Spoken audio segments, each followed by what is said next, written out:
Assalamualaikum warahmatullahi wabarakatuh. Sahabat Fakta TV, faktaintegritas.id. Kita baru saja usai menyelenggarakan atau menghadiri kegiatan dialog tentang kepemimpinan yang tadi sudah kita lewati di Islamic Center dan berlanjut dengan makan siang di Setiami, Kota Bekasi. Dan kita ingin tahu nih acara tersebut digagas oleh siapa dan bagaimana prospek ke depannya. Langsung saja kita jumpai Prof. Reza. Assalamualaikum, Prof. Waalaikumsalam warahmatullahi Mas. Ya, Prof, ini kan profesor yang menyambungkan antara Bapak Kamaruzzaman ya dengan tim dari Islamic Center, ICMI dan juga Setiami. Yep. Itu seperti apa sih, Prof, konsepnya sehingga bisa terlaksana acara seperti ini? Baik, terima kasih Mas Lino. Jadi kita tahu bahwa Kota Bekasi ini kan kota yang seksi ya, dalam tanda kutip. Maksud seksi itu adalah dia punya selling point tersendiri, bukan hanya di sebelah kota Jakarta, tapi juga sumber daya human capitalnya isinya bukan kaleng-kaleng lah penduduk Kota Bekasi. Jadi kita memerlukan sister city sebenarnya, memerlukan kota kembar atau kota saudara tapi di luar Indonesia, sehingga bisa menjadi roket bagi Kota Bekasi untuk didorong ke atas sehingga bisa dilihat dari negara-negara di sebelah kita. Jadi Bekasi ini jangan bermain atau bertanding dengan kota-kota lain di dalam Indonesia, tapi bersanding dengan kota-kota tingkat regional setidaknya Asia Tenggara. Makanya tadi kita menghadirkan Mr. Kamaruzzaman atau Tuan Kamaruzzaman. Beliau ini adalah Presiden Institut Kepemimpinan Kamaruzzaman seperti Kamaruzzaman Center. Dia adalah budayawan dan juga cendekiawan Malaysia. Kebenarannya beliau juga abang dari Perdana Menteri Malaysia saat ini, yaitu Ismail Sabri Yaakob, yang berbahagia Tuan Ismail Sabri Yaakob. Dan ini abang beliau adalah Encik Kamaruzzaman Yaakob. Nah, jadi beliau sendiri tidak mengenal Bekasi sebenarnya. Saya tanya pernah dengar Bekasi nggak? Dia tak tahu. Saya bilang Bekasi is connecting city of Jakarta.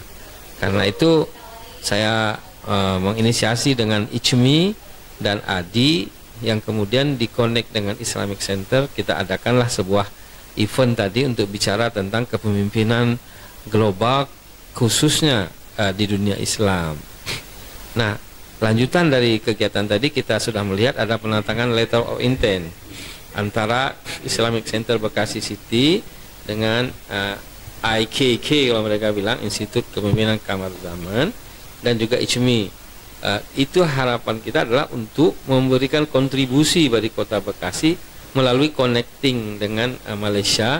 Harapan kita dengan beliau mempunyai kaitan dengan Perdana Menteri sekarang, mudah-mudahan pada pemilihan raya umum Malaysia ke-15 dalam masa yang tidak terlalu lama lagi, boleh jadi beliau terpilih kembali. Maka ini memberikan manfaat bagi Kota Bekasi ke depan untuk kita menjadikan sister city, entah dengan Kuala Lumpur atau dengan Shah Alam atau dengan Pahang dan negeri lain yang memang cepat merespon kesempatan ini. Saya kira itu manfaatnya yang kita adakan tadi untuk kota kita tercinta ini. Terima kasih, Mas. Iya, Prof, kalau dari peserta yang hadir yang mewakili pemerintah dari mana, Prof? Tadi kita lihat Ketua DPRD Kota Bekasi, saya appreciate beliau berkesempatan mengambil masa di antara kesibukannya untuk hadir langsung di Islamic Center. Tadi kita lihat banyak organisasi kemasyarakatan terwakili di sana. Memang dengan ruang yang terbatas, 30 orang itu tokoh-tokoh semua. Karena itu kita lihat juga tadi ada dari komunitas masyarakat yang berbasis akademik, berbasis budaya, berbasis pemuda. Jadi kita harapkan ada hal yang konkret bisa kita wujudkan setelah penandatangan tadi. Karenanya beliau tadi kita ingin juga memperkenalkan pusat peradaban Islam Malaysia yang lebih Terengganu Tamadun. Apapun beliau mengatakan bahwa memang ada itu, cuman beliau berharap bukan hanya pada building material tapi pada pemikiran-pemikiran. Saya pikir tidak salah kita membuat ikon itu di Kota Bekasi, karena Kota Bekasi itu memerlukan suatu comparative advantage, jadi perbandingan lebih daripada kota lain supaya menjadi sebuah nilai jual atau brand awareness. Kira itu yang penting, Mas.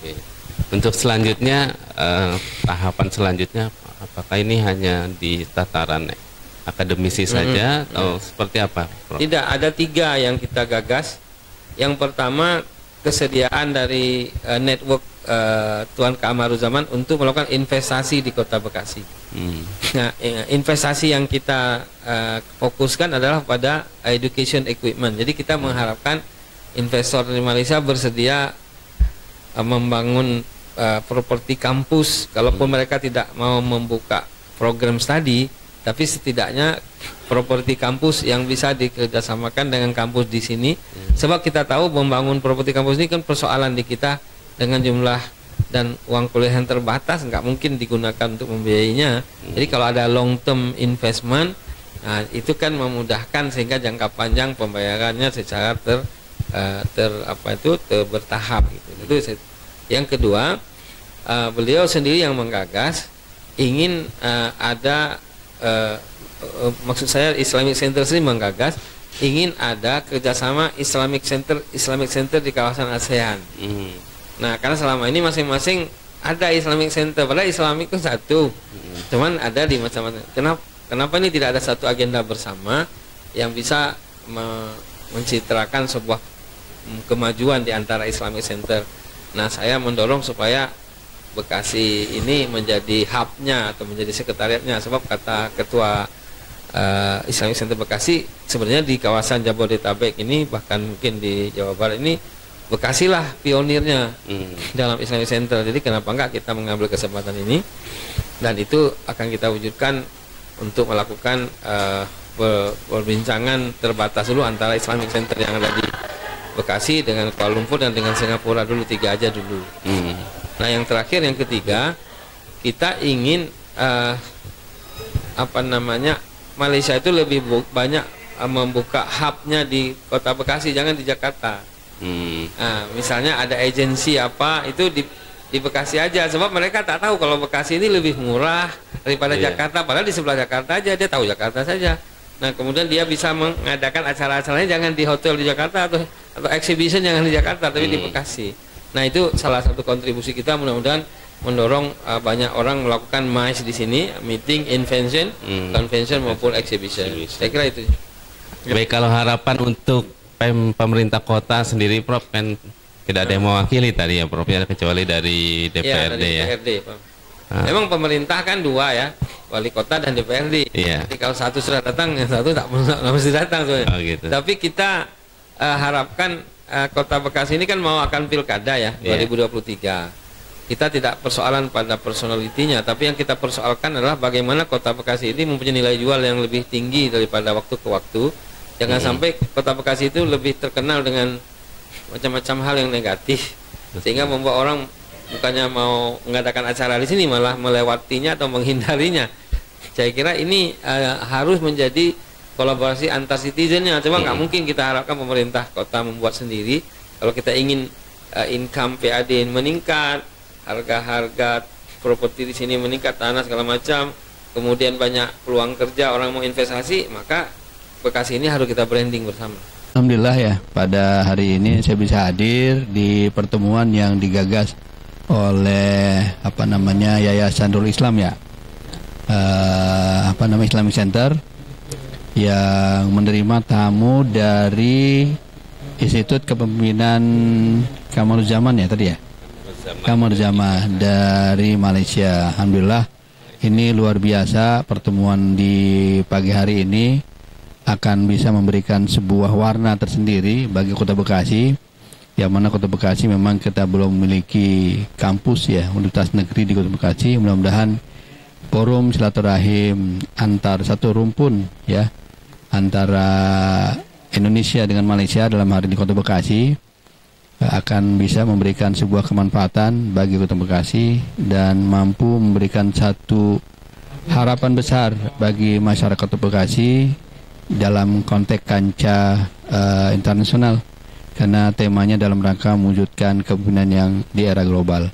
Mudah-mudahan diskusi ini akan mampu melahirkan satu gagasan yang luar biasa dalam rangka mengembangkan pemikiran bagi kepentingan masyarakat. Ya, terima kasih. Pada hari ini kita telah melaksanakan. Terima kasih. Assalamualaikum warahmatullahi wabarakatuh. Pada hari ini kita telah menyelenggarakan pertemuan dengan Profesor Kamaruzaman, yaitu untuk melaksanakan MOU kerjasama dengan Malaysia mengenai pendidikan, mengenai kampus, dan lain-lain. Harapan kedepannya apa nih Bu? Harapan kedepannya dengan kerjasama ini kita serumpun makin maju, bersama kita bisa maju. Oke, baik. Terima kasih Bu. Baik, bismillahirrahmanirrahim. Assalamualaikum warahmatullahi wabarakatuh. Kami perwakilan dari manajemen kampus Institut Setiami mengucapkan terima kasih kepada Prof. Kamaruzaman atas kehadirannya di kampus Institut Setiami Kota Bekasi. Semoga Prof beserta jajaran dan rombongan ICMI, Ikatan Cendekiawan Muslim Indonesia, bisa berkunjung kembali di kampus kita di event-event ataupun kegiatan-kegiatan selanjutnya. Atas nama Sivitas Akademika Institut Setiami, saya mengucapkan terima kasih. Wabillahi taufiq wa hidayah. Wassalamualaikum warahmatullahi wabarakatuh. Sebetulnya pada di UAI itu Universiti Islam Antarabangsa. Orang Malaysia ini agak unik sedikit karena dia sebenarnya kampusnya bernama International Islamic University Malaysia. If you can go the website www.iium.edu.my, jadi disebut International Islamic University Malaysia. Oleh orang Malaysia itu diterjemahkan menjadi Universitas Islam Antarabangsa. Tapi ketika dia menyebut lagi singkatan, dia sebut Inggeris lagi, UIA dia kata. Jadi ini Bapak kita ini, Pak Presiden Islamic Center, beliau adalah rupanya alumni setingkatnya Syafi Antonio. Ini sudah lama sekali. Jadi Tuan Kamaruzaman, apa nama itu, Neo Bayu itu bukan orang tak paham Malaysia lah, orang lama sangat sudah. Jadi karena itu kita bersyukur pada hari ini kedatangan tamu. Tapi saya sendiri mungkin tak semua pun saya mengenali lagi. Therefore I will to introduce myself lah. Saya ini duduk, kalau orang Malaysia duduk tinggal di Taman Narogo. Saya Bekasi citizen, sudah 31 tahun, baru 10 tahun. Tapi saya juga representatif Institut Pemikiran Dr. Mahathir juga di Indonesia. Kebenaran saya chairman ASEAN Lecturer Community, jadi komunitas dosen-dosen Asia Tenggara. Nah, saya chairmannya. Karena itu boleh datang kepada website saya kalau lihat www.aseanlecturer.com. Ini ada di dalam saya punya apa namanya emas ini. Jadi apa maksud tujuan kita pada hari ini adalah Pak Rektor, Pak Hermanto, Mas Wawan, ini semua adalah apa ya, berhasil saya provokasi secara positif. Positif maksudnya ini ada tetamu kita, beliau ada abang kepada Perdana Menteri Malaysia sekarang, tapi kita tidak bicara politik itu. Beliau sebagai cendekiawan, saya pun tidak mempublish kemana-mana hari ini sahaja. Beliau sebagai cendekiawan, budayawan, dan leadership beliau ini yang kita ingin dengar pada hari ini. Karena beliau sangat prihatin bagaimana dunia Islam, dunia Melayu ini menjadi pemain sendiri di kawasan, bukan kita mengikuti pada mana-mana. Oleh karena itu Bapak Ibu, harapan kita pada pertemuan hari ini ada kita sign sesuatu kerjasama dengan institut beliau. Dan saya mengusulkan tadi kepada Pak Ketua Islamic Center, Tuan Kamaruzaman, kalau bolehlah Bekasi City ini kena mewujudkan like Islamadun Islam dekat apa itu Terengganu, right? Therefore, if you want to help, is paling bagus lah kita boleh membuat itu ke hadapan. Jadi yang terakhir sekali ingin saya sampaikan juga bahwa ada usul juga bagaimana Islamic Center di beberapa ASEAN ini boleh kita buat collaboration. Bapak Ibu sekalian, Indonesia ini adalah terbesar di Asia Tenggara. Jadi saya pikir ada inisiatif Ikatan Sindikat Muslim Indonesia, Asosiasi Indonesia, Islamic Center, dan ada komuniti in Bekasi. Mari kita positioningkan Bekasi ini sebagai penduduk sini supaya kita jangan sampai hanya dikenali kota di sebelah Jakarta atau seperti Lombok dikenali di sebelah Bali, tapi kita harus punya branding sendiri. Dan saya pikir Kota Bekasi ini perlu ada sister city dengan salah satu kota yang ada di Malaysia. Kang Emil sudah membuat dengan Kota Hidayah. Nah, kita bisa membuat dengan Kuala Lumpur atau dengan Shah Alam ibu kotanya, atau dengan kampung beliau adalah di City ya. Negeri Pahang. Nah, Pahang itu di Indonesia populer Siti Nurhaliza saja. Karena beliau asalnya dari sana. Jadi demikian saja Pak Sekretaris. Tujuan maksud adalah untuk bersilaturahim, untuk membuat satu kolaborasi yang berkepanjangan, dan yang ketiga adalah untuk memanfaatkan beberapa resource yang ada di kedua pihak, dan itu akan dikontinue nanti dengan sebuah letter of intent yang boleh kita teruskan. Mohon maaf lebih dan kurangnya. Wabillahi taufiq wal hidayah. Assalamualaikum warahmatullahi wabarakatuh. Dan masternya rupanya di UAE. UAE itu Universiti Islam Antarabangsa. Orang Malaysia ini agak unik sedikit karena dia sebenarnya kampusnya bernama International Islamic University Malaysia. If you can go the website www.ium.edu.my, jadi disebut International Islamic University Malaysia. Oleh orang Malaysia itu diterjemahkan menjadi Universitas Islam Antarabangsa. Tapi ketika dia menyebut lagi singkatan, dia sebut Inggeris lagi, UIA dia kata. Jadi ini Bapak kita ini Pak Presiden Islamic Center, beliau adalah rupanya alumni setingkatnya Shafi Antonio. Ini sudah lama sekali. Jadi Tuan Kamaruzzaman, apa nama itu, Neo Bayu itu bukan orang tak paham Malaysia lah, orang lama sangat sudah. Jadi karena itu kita bersyukur pada hari ini kedatangan tamu. Tapi saya sendiri mungkin tak semua pun saya mengenali lagi. Therefore I will to introduce myself lah. Saya ini duduk, kalau orang Malaysia duduk tinggal di Taman Narogong. Saya Bekasi citizen, sudah 31 tahun, baru 10 tahun.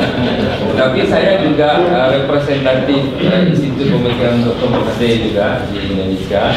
Kebenaran saya chairman ASEAN Lecturer Community, jadi komunitas dosen-dosen Asia Tenggara. Nah, saya chairmannya. Karena itu boleh datang kepada website saya kalau nak lihat www.aseanlecturer.com. Ini ada di dalam saya punya apa namanya emas ini. Jadi apa maksud tujuan kita pada hari ini adalah Pak Rektor, Pak Hermanto, Mas Wawan, ini semua adalah apa ya, berhasil saya provokasi secara positif. Positif maksudnya ini ada tetamu kita, beliau ada abang kepada Perdana Menteri Malaysia sekarang, yaitu, tapi kita tidak bicara politik itu. Beliau sebagai cendekiawan, saya pun tidak mempublish kemana-mana hari ini sahaja. Beliau sebagai cendekiawan, dan leadership beliau ini yang kita ingin dengar pada hari ini. Karena beliau sangat prihatin bagaimana dunia Islam, dunia Melayu ini menjadi pemain sendiri di kawasan, bukan kita mengikuti pada mana-mana. Oleh karena itu Bapak Ibu, harapan kita pada pertemuan hari ini ada kita sign sesuatu kerjasama dengan institut beliau. Dan saya mengusulkan tadi kepada Pak Ketua Islamic Center, Tuan Kamaruzzaman, kalau bolehlah Bekasi City ini kena mewujudkan like Islamadun Islam dekat Terengganu, right? Therefore, if you want to help, is paling bagus lah kita boleh membuat itu ke hadapan. Jadi yang terakhir sekali ingin saya sampaikan juga bahwa ada usul juga bagaimana Islamic Center di beberapa ASEAN ini boleh kita buat collaboration. Bapak Ibu sekalian, Indonesia ini adalah terbesar di Asia Tenggara. Jadi saya pikir ada inisiatif Ikatan Sindikat Muslim Indonesia, Asosiasi Dosen Indonesia, Islamic Center, dan ada community in Bekasi. Mari kita positioningkan Bekasi ini sebagai penduduk sini supaya kita jangan sampai hanya dikenali kota di sebelah Jakarta atau seperti Lombok dikenali di sebelah Bali, tapi kita harus punya branding sendiri. Dan saya pikir Kota Bekasi ini perlu ada sister city dengan salah satu kota yang ada di Malaysia. Kang Emil sudah membuat dengan Betaling Jaya. Nah, kita bisa membuat dengan Kuala Lumpur atau dengan Shah Alam ibu kotanya, atau dengan kampung beliau adalah di City ya. Negeri Pahang. Nah, Pahang itu di Indonesia populer Siti Nurhaliza saja. Karena beliau asalnya dari sana. Jadi demikian saja Pak Sekretaris. Tujuan maksud adalah untuk bersilaturahim, untuk membuat satu kolaborasi yang berkepanjangan. Dan yang ketiga adalah untuk memanfaatkan beberapa resource yang ada di kedua belah pihak, dan itu akan dikontinue nanti dengan sebuah letter of intent yang boleh kita teruskan. Mohon maaf lebih dan kurangnya. Wabillahi taufiq wal hidayah. Assalamualaikum warahmatullahi wabarakatuh.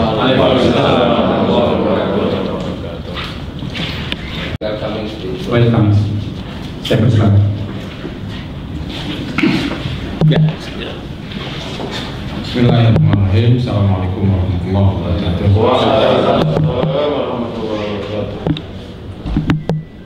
Alhamdulillah, wassalatu wassalamu ala asyrafil khalqillah Sayyidina wa habibina wa syafi'ina wa maulana Muhammad bin Abdillah. La haula wa la quwwata illa billah.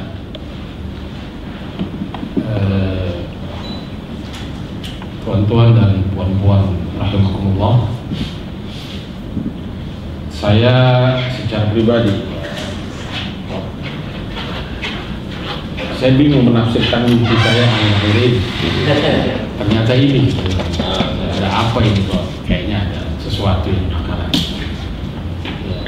terjadi. Nah, kita beruntung dikunjungi oleh beliau ini, asosiat profesor yang datang ke Bekasi dan ke Indonesia khususnya, umumnya dalam rangka menjalin silaturahim antara dua rumpun, antara Indonesia dan Malaysia khususnya, dan tentunya lebih spesifik lagi antara dua komunitas muslim baik di sini maupun di negara jiran sana.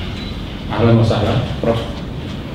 Selamat datang. Mudah-mudahan kehadirannya di Indonesia bisa merasa nyaman, kita selesa, bisa menikmati Jakarta yang ya seperti ini, ya. Tidak seperti mungkin tidak seperti Kuala Lumpur yang semuanya sudah tertata dengan baik. Bapak sekalian, Bapak saudara-saudara sekalian, ahlan wa sahlan buat teman-teman semuanya dari Nisma, dari ya ini saya mohon maaf tidak sebutkan satu-satu, ini kompleks semua, dari yayasan, dari insya Allah semuanya mendapatkan curahan rahmat dari Allah Subhanahu wa Ta'ala. Khusus Pak Prof. Reza, alhamdulillah atas inisiatif beliau kita bisa dipertemukan dengan tamu kita yang berhormat ini. Insya Allah mudah-mudahan memberikan manfaat buat umat. Prof. Kamaruzzaman, Bekasi ini mungkin bisa kita samakan mirip dengan Bangi atau daerah kalau orang Indonesia bilang penyangga, tapi pusat mohon maaf saya agak sedikit mempromosikan Bekasi. Kerajaan tertua di Nusantara itu di Bekasi, Pak Rumah Negara. Jadi birokrasi pertama di dunia ini adanya di Indonesia, maksudnya di Bekasi. ada satu prasasti namanya Prasasti Tugu. Bunyinya itu tahun 432. Ya, ini bunyinya dibangun sodetan Kali Bekasi, tujuannya untuk pengairan, pertanian dan penanggulangan banjir. Bayangkan tahun 430-an sudah punya visi yang berorientasi pada kesejahteraan masyarakat. Nah, ini barangkali yang perlu diingat. Jadi satu komunitas tertua yang dimana penduduknya heterogen ya Bekasi. Jadi kalau kadang-kadang saya sebagai orang Bekasi mengatakan Bekasi itu miniaturnya Indonesia, karena dari sini namanya berawal. Pada waktu itu Bekasi menjadi bagian dari Jakarta Raya. Dalam pergerakan kemerdekaan, Bekasi merupakan lokomotif penggerak. Jadi bagian dari Jakarta Raya harus menggerakkan perjuangan kemerdekaan itu juga berangkat dari Bekasi. Hizbullah Sabilillah ya kantor pusatnya ya pimpinannya orang Bekasi. Pimpinannya yang mendirikan Islamic Center ini ya Haji Nur Alim. Bapak saudara sekalian, oleh karena itu maka peloporan Bekasi dilanjutkan kemudian dengan mendirikan Islamic Center pada tahun 80-an akhir, pertengahan 80-an tidak ada pihak yang berpikir di Indonesia ini membangun Islamic Center. Maka pelopor berdirinya Islamic Center Bekasi di Indonesia ini harus di Bekasi juga. Sama seperti sebelumnya pelopor NKRI juga kembali ke NKRI tahun 50-an juga di Bekasi juga. Jadi banyak gagasan-gagasan besar yang lahir dari sini. Maka hampir semua universitas Islamic Center di Indonesia sebelum berdiri studi bandingnya dari Bekasi. Nah, ini saya pikir mudah-mudahan semangat kepeloporan ini dibawa oleh teman-teman IJME dari Unisma dan lain sebagainya. Ternyata Bekasi itu punya ruh kepeloporan, ruh pembuka dari semua kebutuhan-kebutuhan. Bapak saudara-saudara sekalian, saat ini ya kita memang berusaha Islamic Center berusaha untuk menjadikan Islamic Center ini bermanfaat buat umat. Kita menyebutnya Islamic Center ini rumah besar umat Islam, sehingga teman-teman yang concern terhadap kajian, tentang penelitian, tentang dakwah dan lain sebagainya, kita berikan ruang yang cukup di sini. Dan alhamdulillah teman-teman dari Unisma dan kampus-kampus lain, ini saya lihat mohon maaf ada yang belum familiar, ada yang sudah familiar, ya insya Allah kita berikan ruang di sini. Mudah-mudahan pertemuan kita ini juga akan memperluas ruang itu. Satu di antaranya barangkali Prof, di Trengganu itu ada pusat tamadun Islam, ya kan? Apa itu? Orang Bekasi kayaknya perlu juga mendapat inspirasi dari situ. Karena kalau saya mohon maaf ini saya agak sedikit mungkin terlalu terburu-buru, Melayu identik dengan Muslim. Profesor Nakib Alatas mengatakan penyebaran bahasa Melayu itu dipilihnya bahasa Melayu sebagai bahasa dakwah, bahasa penyebaran bahasa Nusantara karena bahasa Melayu itu belum pernah digunakan oleh agama sebelum Islam. Itu alasan Profesor Nakib Alatas. Belum pernah digunakan oleh agama sebelum Islam. Hindu, Buddha tidak menggunakan bahasa Melayu sebagai bahasa pengantar. Maka ketika Melayu dengan digunakan sebagai bahasa Islam, diislamkan bukan saja bangsanya, suku bangsanya, diislamkan juga bahasanya, diislamkan juga tulisannya. Maka orang Melayu, mohon maaf, saya melakukan penelitian, Muhammadiyah dan NU baru mempelajari bahasa menulis Latin di sekolahan. Menulis Latin itu menulis yang sekarang kita pakai itu tahun 50-an. Berarti generasi sebelumnya itu pakai Jawi. Mohon maaf, orang Indonesia menyebutnya Arab Melayu, orang Arab Pegon, orang Malaysia menyebutnya Jawi. Jadi yang sini bilang ke sana bahas tulisan Jawi, ya orang menyebutnya tulisan Jawi, orang Malaysia menyebutnya tulisan Jawi, orang sini menyebutnya tulisan Arab Melayu. Ya ini mungkin bentuk silaturahim yang saling menghargai lah. Dia nggak mau percaya ini tulisan Jawi, orang Indonesia juga mengatakan ini tulisan Arab Melayu. Oke, kembali ke persoalan bahasa. Melayu Islam diislamkan bukan saja agamanya, bukan saja bahasanya, tapi semua aspek itu diislamkan. Maka tahun abad ke-16-17 di seluruh kota-kota pesisir di Nusantara ini, dari mulai tentunya Malaka sampai ke Ternate sudah menggunakan bahasa Melayu, ke Pak semua sudah menggunakan bahasa Melayu.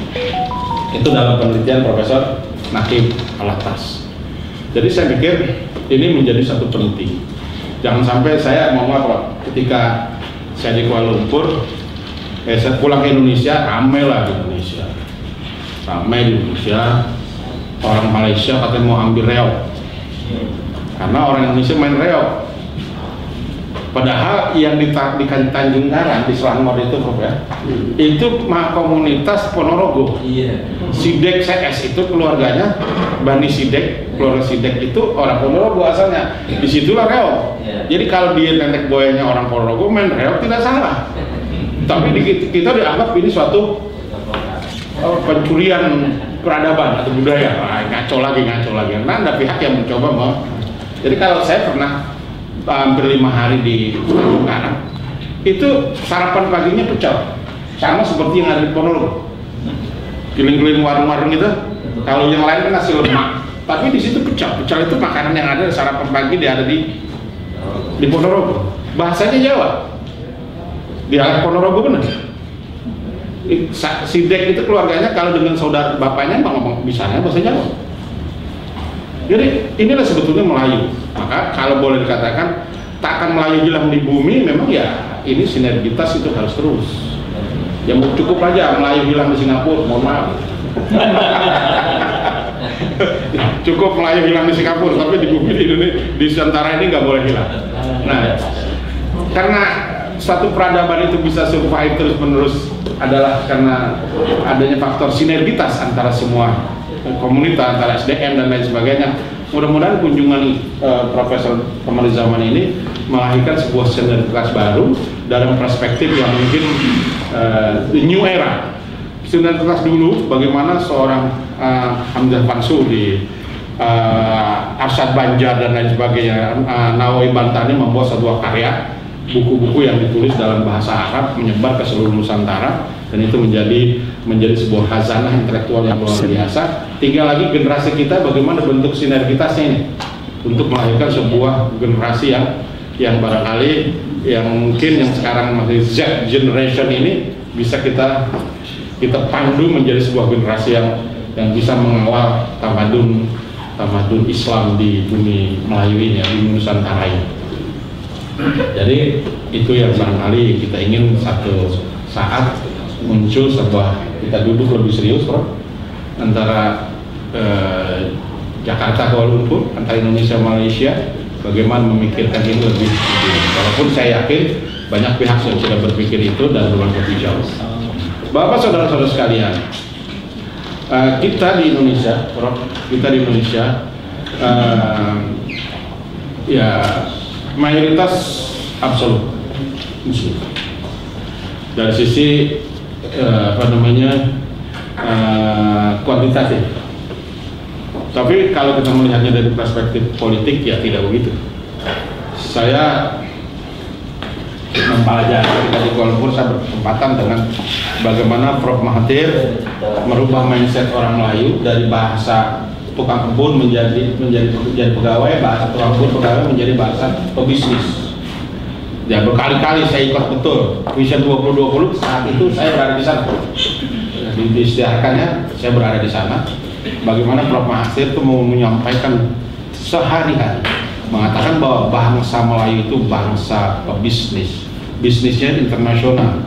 Malaka sudah lebih dulu dikenal berbanding Guangzhou, berbanding mana-mana yang ada di China sono. Lebih dulu bangsa Malaka ini, dan letaknya yang sangat strategik. Oleh karenanya mari kita, karena tahun 67 sebelumnya, mohon maaf, itu penguasaan ekonomi Melayu cuma sampai 3-4%. Maka dasar ekonomi baru yang dikembangkan oleh Tun Razak kemudian dikembangkan, hasilnya kita bisa lihat.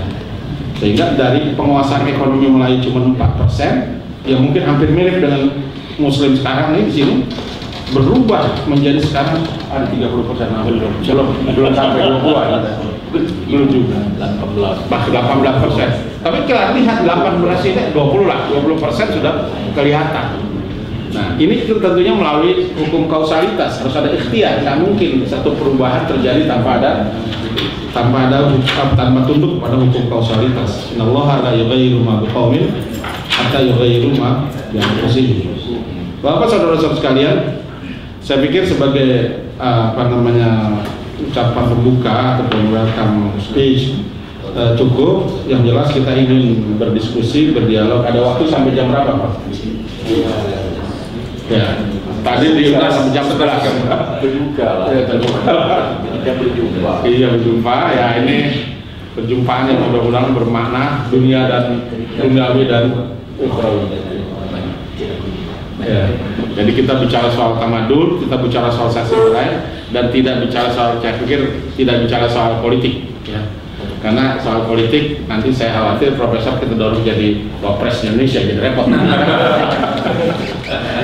Karena lagi banyak yang mencari Inggrisnya boleh. Ya, politik Indonesia boleh.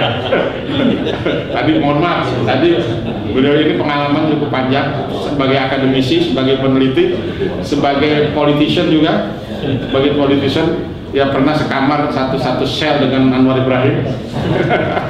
Jadi pengalaman cukup banyak, insya Allah bermanfaat buat kita. Ala kulli hal, sekali lagi welcome, selamat datang di Bekasi ini, di Islamic Center ini. Mudah-mudahan Allah ridho terhadap kita di sini, dan Allah ridho dengan apa yang kita lakukan di sini. Usikum wa nafsi bittaqwa. Assalamualaikum warahmatullahi wabarakatuh. Bapak-bapak dan ibu sekalian, demikian yang disampaikan oleh Pak Kiai Amin Hamdi. Tapi sebelum kita lanjut ke Prof. Kamaruzzaman menyampaikan diskusinya, ada beberapa yang perlu saya sampaikan juga di sini, bahwa bersama kita hari ini adalah antara lain ada Ketua DPRD Kota Bekasi. Juga ada dari ICMI Orda Bekasi. Kemudian ada dari Ikatan Persaudaraan Haji Indonesia Ketua. Kemudian ada salam dari Ketua Pembina Yayasan Nurul Islam. Beliau sedang ke rumah sakit, tapi ada Pak Maran yang mewakili pembina Yayasan Nurul Islam. Kemudian ada juga Ketua Pengawas Yayasan Nurul Islam, Pak Aan Suwandi. Ada Rektor Unisma. Selamat datang Pak Rektor. Ada Ketua Forum Dosen dan Guru, Ibu Doktor kita. Kemudian ada Asosiasi Dosen Indonesia oleh Pak Wawan dan Pak Reza. Kemudian ada dari Dewan Dakwah Islamiyah Indonesia. Pak Rektor Unisma juga ada. Oh, ya sudah disebut tadi. Pak dari Dewan Dakwah tidak mewakili Dewan Dakwah sebetulnya, tokoh Dewan Dakwah, tokoh MUI juga. Miumi juga. Kemudian ada juga dari ini pimpinan Pondok Pesantren Anida yang juga ketua di Islamic Center. Demikianlah Prof. Jadi ini representasi dari Yayasan Bakti Syiar Islam, urusan kemanusiaan. Ada yang saya nggak sebut, Ibu Neneng dari Rumah Sakit Bakti Kartini. Jadi bapak-bapak sekalian, hari ini kita akan mendengarkan diskusi. Kita akan diskusi. Tentunya dalam sebuah diskusi akan ada tanya jawab. Saya kira barusan Prof. Kamaruzzaman juga bilang saya tidak terbatas pada teks, kita diskusi saja, mengalir saja. Sebelum itu, sebelum nanti kita berpisah bubar, jadi ada dua letter of intent yang insya Allah bisa disepakati nanti, yakni dari Islamic Center dengan dari Islamic Center dan Institut Kepemimpinan Kamaruzzaman. Institut Kepemimpinan Kamaruzzaman. Ini ada dua letter of intent, Islamic Center dan ICMI. Mudah-mudahan setelah diskusi kita bisa tanda tangani ini. Bapak-bapak dan ibu sekalian, saya kira kita langsung saja. Oh betul. Sebelum ini representasi dari warga Bekasi beliau. Ketua DPRD itu berarti representasi dari rakyat Bekasi. Karena itu bolehlah saya minta semenit 2 menit untuk menyampaikan kepada Bapak Ketua DPRD Kota Bekasi. Saya persilakan.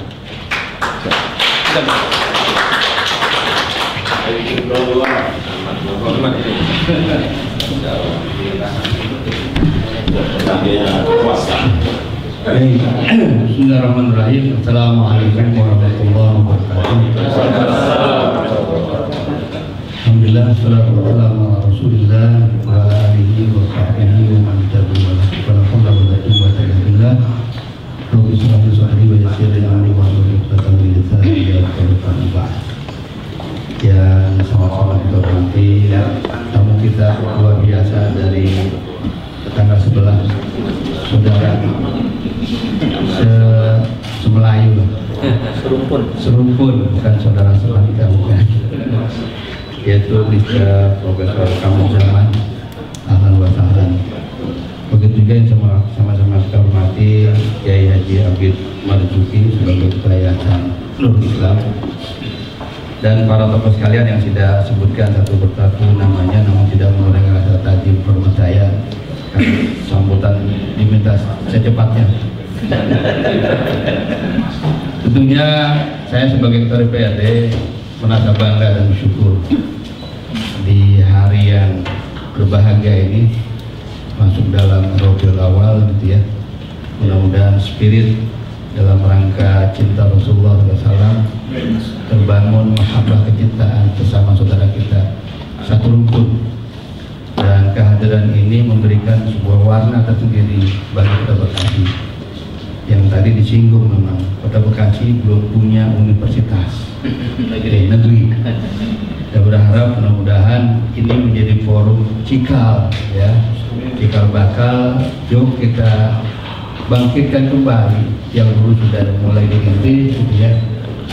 Namun dalam perjalanannya mungkin ada beberapa kendala, saya juga belum dapat informasi. Paling tidak saya sebagai Ketua DPRD insya Allah akan mensupport. Pertama, luar biasa mempertemukan dua saudara yang tidak jauh sebenarnya gitu ya, beda di tanah rantau saja gitu ya, namun spirit kebersamaan dalam rangka Jazul Islam wal Muslimin ini menjadi harapan kita semua.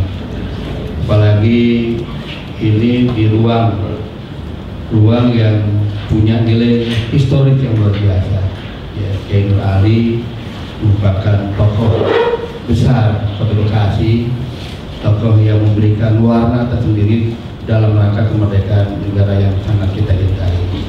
Oleh karena itu saya mengapresiasi dan mudah-mudahan bentuk kerjasama baik dilakukan tadi dengan antara Yayasan Nurul Islam dengan Institut Kepemimpinan Kamru Zaman termasuk dari IPMI, mudah-mudahan bisa diimplementasikan dalam event-event yang tentu perlu ada penekanan dan bentuk konkret ya, karena kesepahaman tentu perlu ditindaklanjuti. Mudah-mudahan ini bukan forum pertama dan forum terakhir, saya berharap ini akan ditindaklanjuti dengan forum-forum berikutnya, hingga paling tidak harapan kami Kota Bekasi terus akan mampu memberikan satu warna tersendiri dalam konteks keislaman, dalam konteks memberikan nilai spiritual sebagaimana yang memang sudah diperjuangkan, ditanamkan oleh pendiri ya, pendiri Kota Bekasi yaitu Kiai Haji Nur Ali gitu ya. Mudah-mudahan spirit perjuangan beliau, apa yang sudah dirintis oleh kita semua, apa yang akan kita bangun sama-sama kita jaga dan sama-sama kita wujudkan sehingga mampu memberikan satu bentuk nilai tersendiri dalam rangka mencerdaskan, dalam rangka membentuk nilai-nilai spiritual, termasuk di dalamnya dalam rangka membentuk nilai akhlak karimah yang sangat kita harapkan sehingga Kota Bekasi maju, Kota Bekasi insya Allah selalu kondusif dan mudah-mudahan menjadi miniatur nilai-nilai Islam yang akan memberikan warna tersendiri di negeri bumi Nusantara ini. Demikian, Assalamualaikum warahmatullahi wabarakatuh. Dan sekali lagi saya mohon maaf ya karena waktu terbatas, dia tidak mohon izin nanti tidak bisa selesai, namun tidak mengurangi apa yang akan didiskusikan. Dan sekali lagi DPRD insya Allah akan mensupport kegiatan ini karena menjadi bagian kita dalam rangka membangun kebersamaan untuk menjaga negara kesatuan Republik Indonesia yang sangat kita cintai. Demikian, Assalamualaikum warahmatullahi wabarakatuh.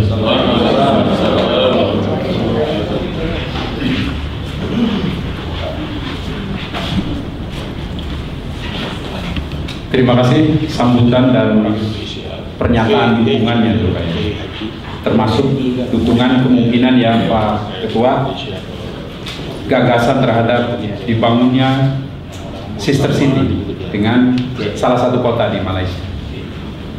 Baiklah, sampai kita pada waktu untuk berdiskusi, dimulai dari kita dengarkan pemaparan atau penyampaian dari Prof. Kamaruzzaman.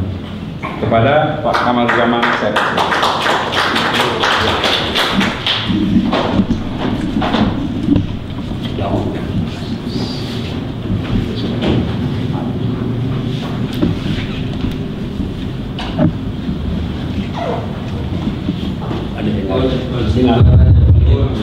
yang ini ini bisa. Oh, itu juga.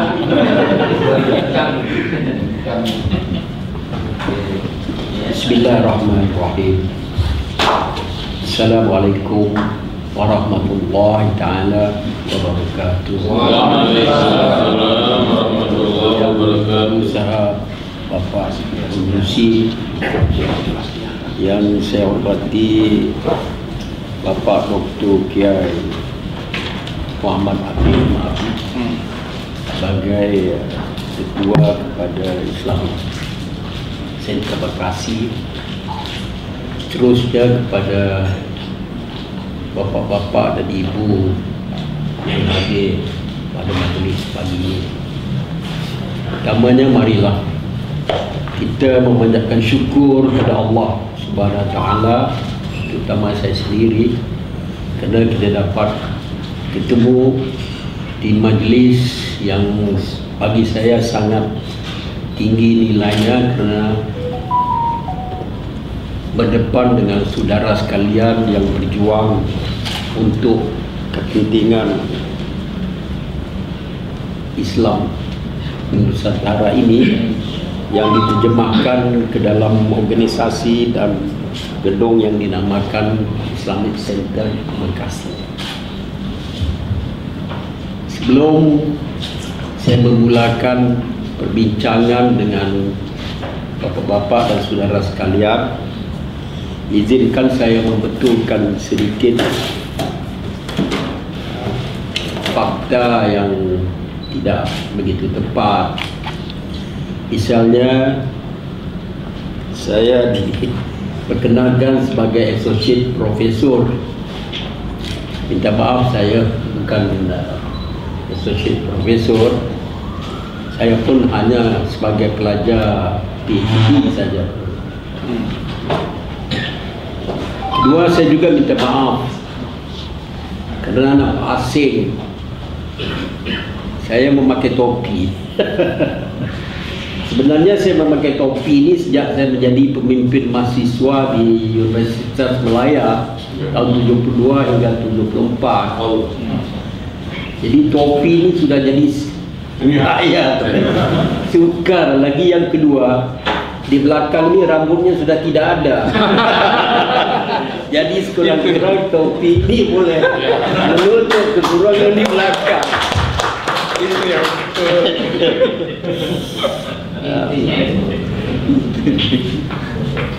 Saya telah diberikan satu tajuk yang bernama Kepimpinan di Era Globalisasi.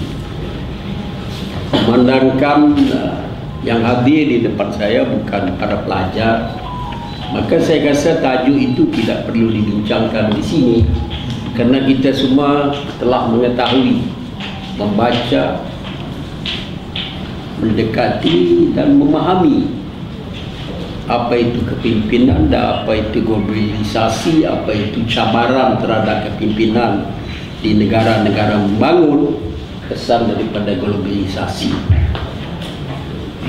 Jadi saya rasa lebih cocok di pagi ini kalau kita bicara santai saja dalam perkara-perkara yang mungkin boleh saya sentuh sedikit sebanyak.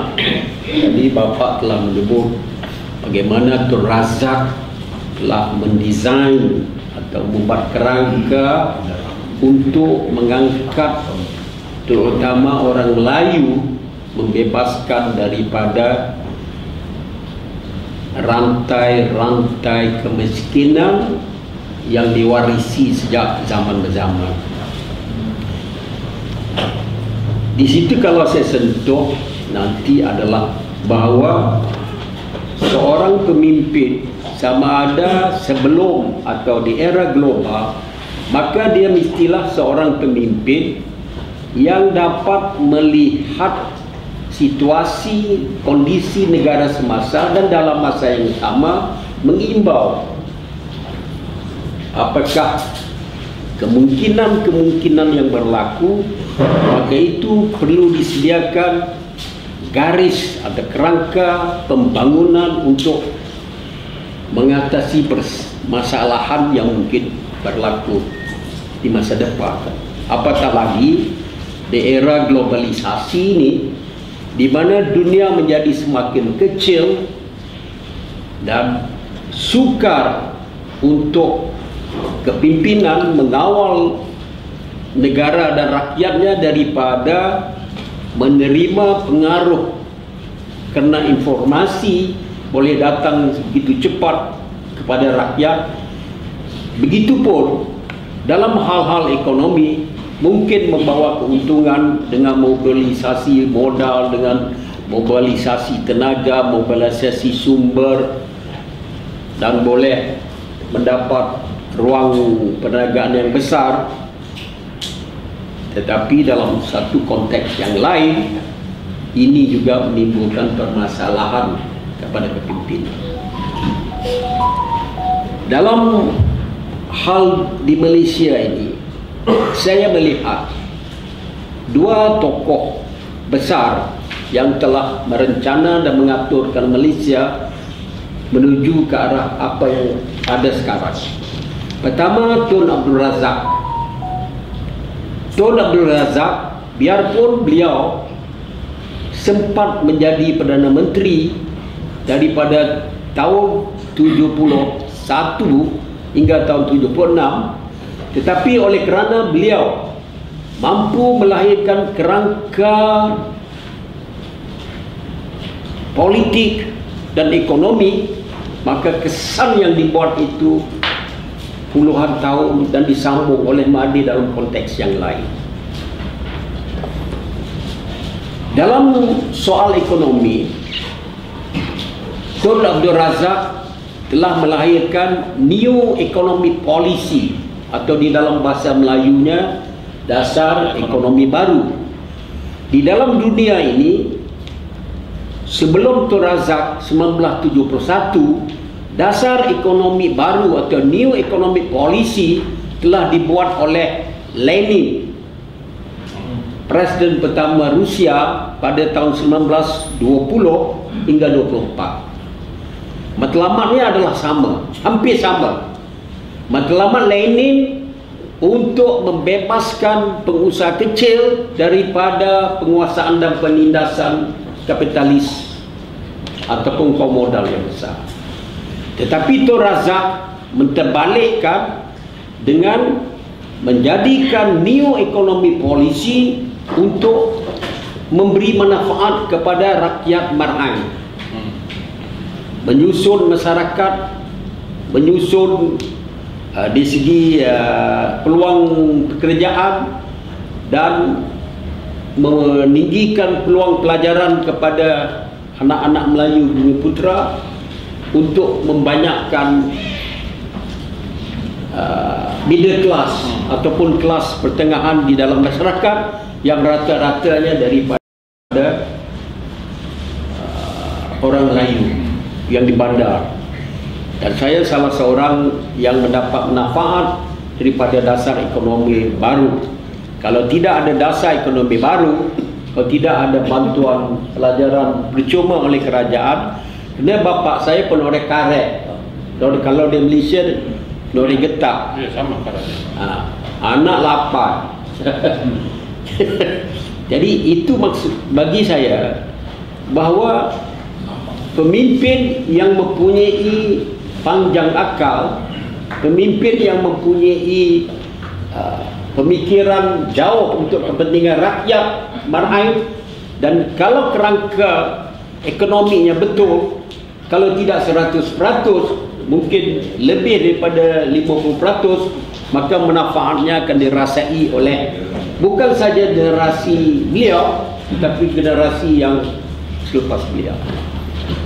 Jadi kalau saya buat kajian, NEP lending itu gagal kerana petty traders atau peniaga kecil itu akhirnya meningkat dan menjadi kelas baru pula di dalam Rusia yang menindas pula orang di bawah.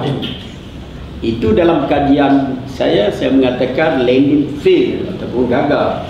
Berbeza dengan Tun Razak. Tun Razak berjaya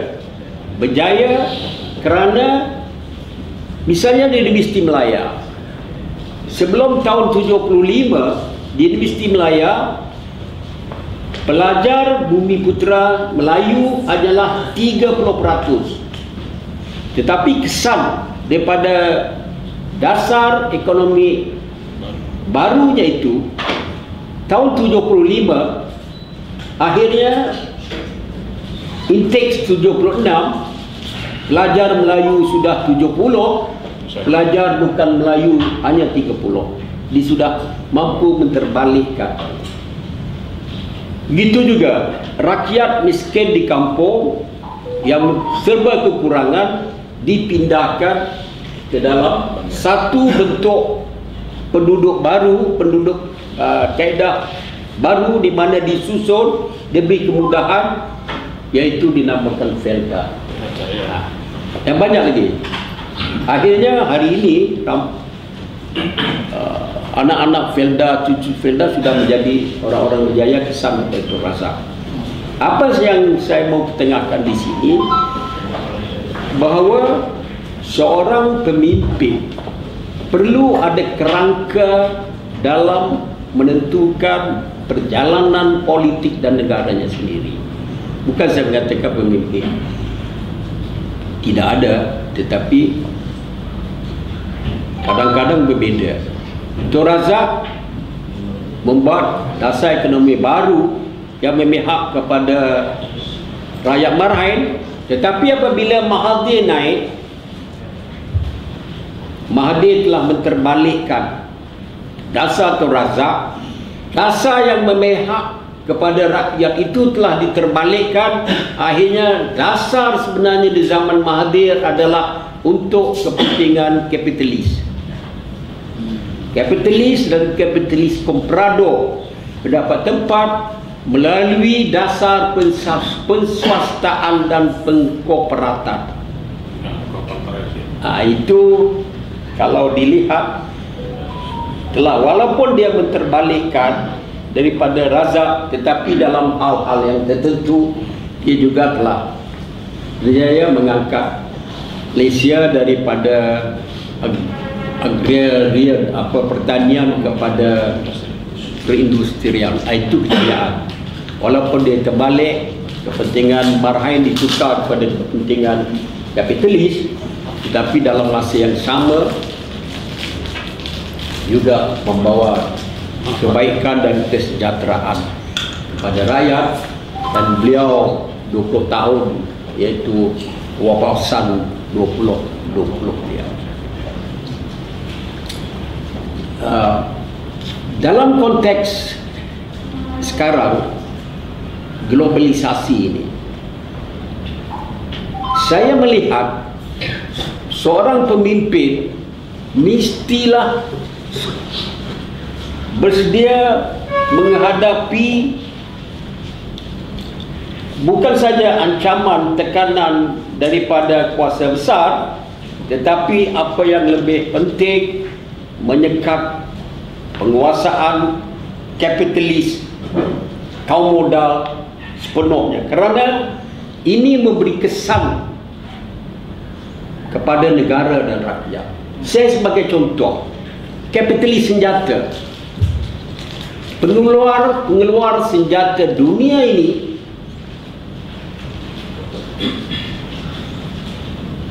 sangat mempengaruhi kerajaan yang boleh ditafsirkan membazirkan wang rakyat kerana terpengaruh dengan agitasi daripada kaum modal senjata.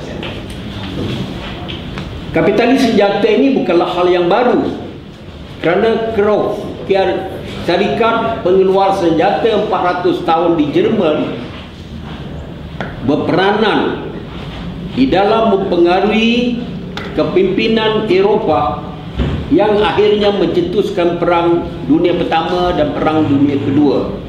Krupp sebagai serikat pengeluar senjata menjual senjata kepada Inggeris, menjual senjata kepada Amerika,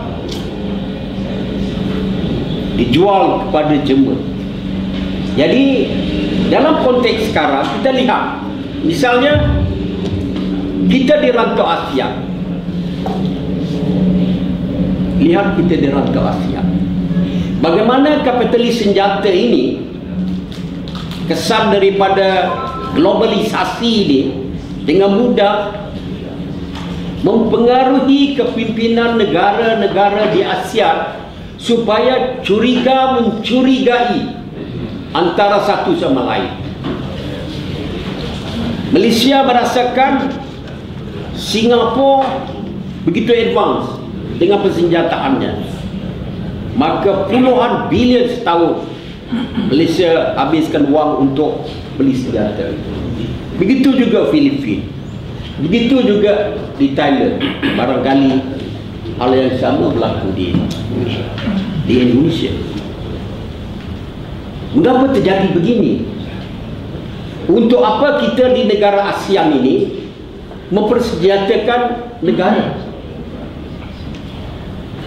Saya lihat Malaysia sejak merdeka 1957 sampai sekarang tidak berperang. Kenapa ratusan juta selama 60 lebih tahun ini kita bazirkan uang kepada, kalau di dalam ekonomi, unproduktif, yang tidak produktif? Adakah Malaysia mau buat senjata untuk perang Indonesia? Indonesia menjerit saja Malaysia sudah kalah. Betul tak? Oh, kata Indonesia, Malaysia sudah tewas, sudah hantam darah putih sudah itu. Jadi tidak ada sebab. Kenapa jadi begini? Ini kesan globalisasi yang jelas, di mana memberi ruang kepada kapitalis senjata, menimbulkan keraguan, kebimbangan, syak-wasaka, curiga, mencurigai antara satu sama lain, yang akhirnya yang mengaut keuntungan adalah kapitalis senjata. Di sinilah kepimpinan negara perlu mempunyai keberanian, kekuatan. Sebab itu saya dalam melihat kepimpinan ini tidak perlu melihat ciri kepimpinan lah, elemen kepimpinan lah apa. Yang penting bagi saya, pemimpin terutama di zaman globalisasi ini mesti ada 4 ciri yang penting. Yang pertama, mesti boleh command, menggenggam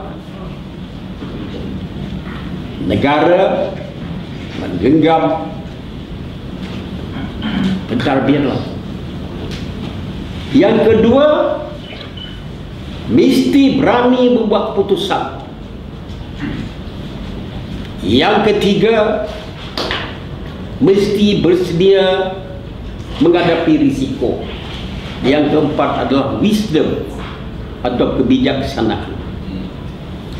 Hanya pemimpin yang berani, yang ada wisdom saja boleh memberitahu rakyat, boleh menjelaskan kepada kepimpinan negara bahawa kita perlu hentikan pembelian senjata puluhan bilion setahun yang tidak produktif terhadap pembangunan negara. Saya bagi contoh di Malaysia. Saya membuat kajian. Sebenarnya saya pun sudah beritahu kepada Menteri, jangan lagi beli senjata. Sebab di zaman saya dulu, seorang pelajar mendapat pelajaran percuma daripada sekolah dasar, ya, sekolah rendah. Sekolah rendah sampai ke universiti. Tapi hari ini seorang pelajar masuk ke universiti berhutang dengan organisasi yang dibentuk oleh kerajaan, yaitu PTPTM. Apa ni? Pinjaman PTPTM. Nanti saya lupakan nanti. Tentang pinjaman, di mana setengahnya selama 3 tahun itu bila keluar lebih kurang 40,000 atau lebih. Seluruh perbelanjaan PTPTN ini setiap tahun hanyalah 3,5 bilion ringgit Malaysia. Anak-anak yang masuk universiti yang meminjam, hanya kerajaan perlukan 3,5 bilion. Sedangkan perbelanjaan untuk ketenteraan, persenjataan lebih daripada 10 bilion. Maknanya, kalau tidak terpengaruh dengan kapitalis senjata, anak-anak ini masih boleh belajar percuma. Disitulah keberanian diperlukan untuk menghadapi kapitalis senjata. Di sinilah keberanian diperlukan untuk mempengaruhi rakyat. Di sinilah keberanian untuk menghadapi risiko yang mungkin berlaku. Sudah tentulah syarikat kapitalis senjata ini sebahagiannya di belakangnya adalah Uncle Sam.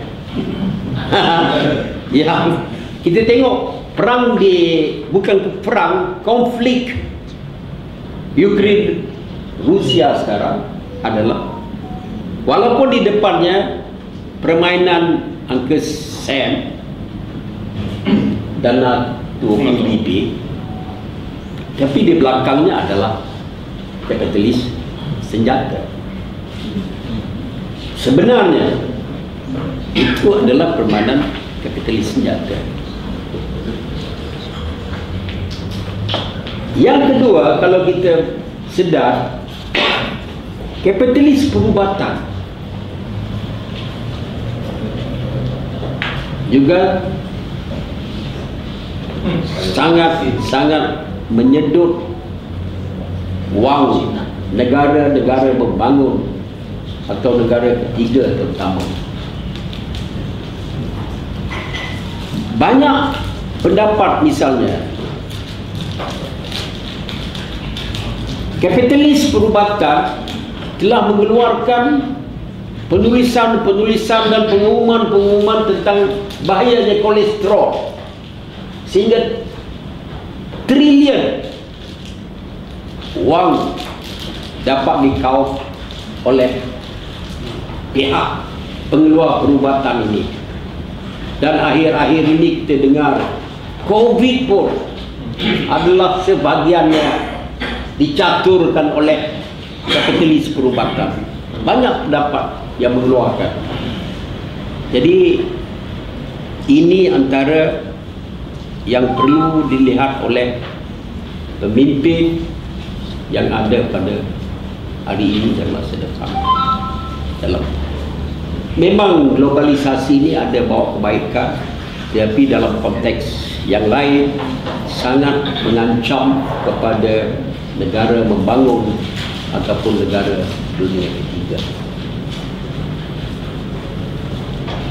Ya, itulah antara yang saya mau mengajak saudara-saudari sekalian melihat, supaya kita akan mendapat pemimpin yang pertama yang bersedia untuk membuat kerangka besar terhadap negara.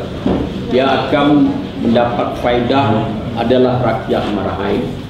Kalau di Malaysia telah dibuat oleh Tun Razak dan juga Tun Mahathir, dan saya oleh kerana rapat dengan Perdana Menteri Malaysia sekarang yang nyawanya akan ditentukan pada hari 15 nanti, bukan hidup 15, nyawa kekuasaan. nyawa kekuasaan. Jadi memang keluarga Malaysia itu adalah falsafah yang kami lahirkan, mempunyai tujuan untuk kepentingan rakyat. Keluarga Malaysia itu bukan hanya untuk menyatukan rakyat saja, bukan itu sebenarnya. Ramai yang melihat keluarga Malaysia itu hanyalah, kalau saya tulis di situ, tidak menggali perbezaan, sebaliknya mencungkil kesamaan sebagai tali untuk ditenun menjadi kain. Itu gambaran itu hanyalah gambaran untuk menyatukan rakyat. Sebenarnya adalah untuk kepentingan ekonomi rakyat Marahin, di mana falsafah keluarga Malaysia ini adalah untuk memastikan sumber kekayaan dan kekayaan negara dirasai oleh majoriti rakyat yang miskin di Malaysia, supaya anak-anak belajar tidak lagi dihutang, dibebankan dengan hutang, dan pelajar akan diberi pelajaran percuma, Gratis. ya gratis, belajar secara gratis, kesihatan rakyat secara gratis, dan rumah-rumah untuk rakyat, selain daripada menuju ke arah otomasi perusahaan. Jadi apa di situ falsafah itu ialah untuk merangka satu dasar ekonomi rakyat yang baru, di mana yang telah dilakukan oleh Tun Razak, dan kita bersedia menghadapi ancaman daripada kapitalis ataupun kuasa-kuasa yang menekan, kerana jelas bagi kami, kerana kami daripada anak penoreh karet, orang miskin adalah keluarga besar kami, maka sebab itu kami mahu supaya rakyat majoriti di Malaysia akan dapat haknya yang selama ini mungkin tertinggir ataupun terlepas pandang. Yes. Itu saya bagi gambaran yang ringkas. Ya, jadi kerana saya tahu bapak-bapak di sini sudah memahami apa itu kepimpinan, apa itu implementasi, saya cuma bagi gambaran. Ya, memang saya satu kamar dengan Anwar Ibrahim dahulu masa saya memimpin Persatuan Mahasiswa Universiti Malaya dari 1972-74. Saya berjuang untuk rakyat Marahin, demonstrasi sampai satu waktu saya merampas kampus Universiti Malaya 21 September 1974. Maka itu kesannya saya ditangkap dan disumbat ke penjara bersama saudara Anwar Ibrahim selama 2 tahun karena kenakalan saya sebagai pelajar. Dan sebenarnya Indonesia ini saya telah jejaki sampai di sini pada tahun 1972. 72 saya memimpin barisan mahasiswa universiti di Indonesia ini, UI kan. UI, ada sekolah lagi saya lupa, swasta, di ke ITB di Bandung tu ada 2 universiti. ITB kan? 4 ITB dan 4. Kemudian saya pergi Pajajaran Universiti. Pajajaran 4 lagi di Jogja ya, Gajah Mada. Gajah Mada Universiti. Akhirnya saya pergi sampai ke Udayana di Bali. Jadi sebenarnya kalau diliti istri saya arwah ini, mak bapak dia di Medan. Saya selalu di Medan. Ya, jadi inilah saya harap kalau kebetulan telah diberitahu kalau adik saya akan memenangi lagi pemilu PRU 15 ini 25 Mei. Mungkin dalam masa yang dekat.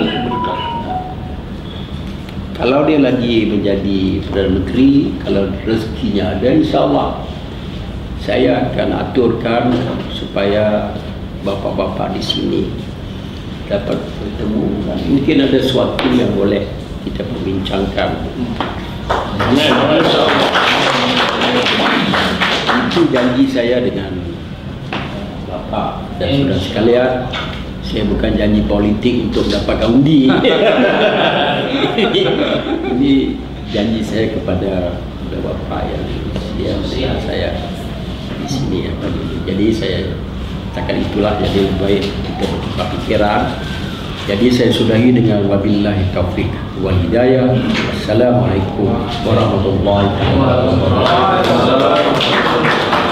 Waalaikumsalam warahmatullahi wabarakatuh.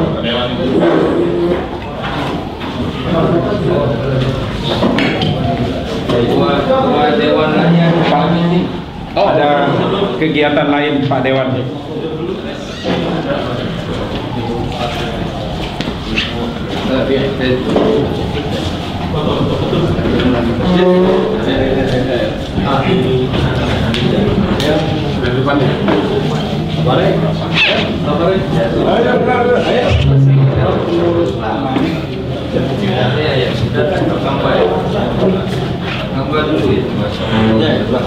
Ayo sini Pak Reza. Jadi komentar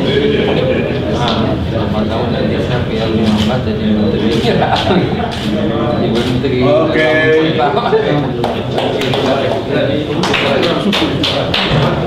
Selamat, terima kasih Pak Syaiful Daulah atas kebersamaannya.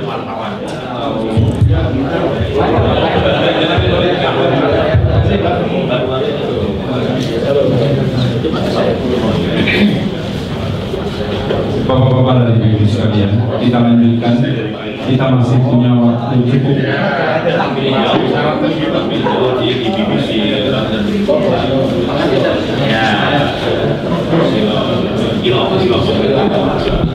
Bekasi City.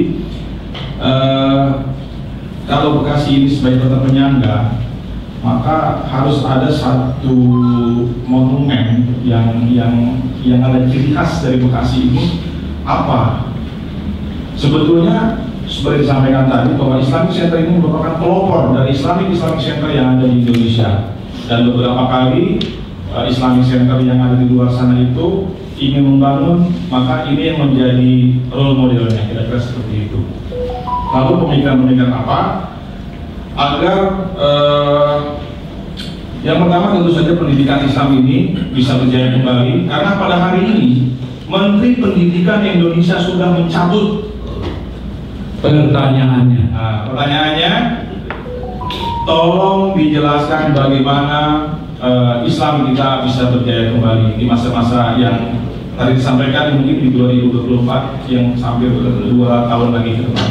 Sekian. Oke. Assalamualaikum warahmatullahi wabarakatuh. Lanjut kepada Dr. Hotman. Terima kasih, Pak. Assalamualaikum warahmatullahi wabarakatuh. Waalaikumsalam. Ya, menarik sekali ya apa yang diskusi hari ini, kepemimpinan di era global. Nah, yang kalau saya melihat dengan pemerintah Malaysia dengan Indonesia, misalkan dengan begitu,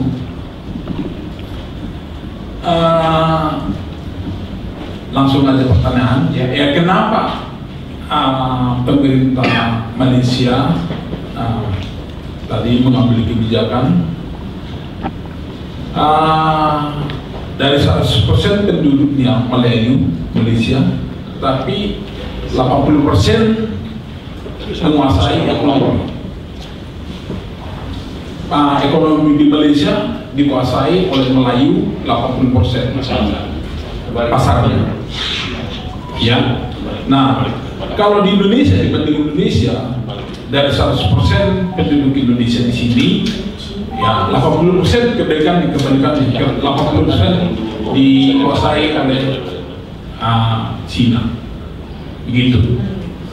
Jadi itu satu, tolong jelaskan bagaimana mengambil kebijakannya itu kok bisa kok begitu, gimana dari sisi politik, ya bisa dilihat di situ. Nah terus satu lagi, nah begitu juga pendidikan di Indonesia.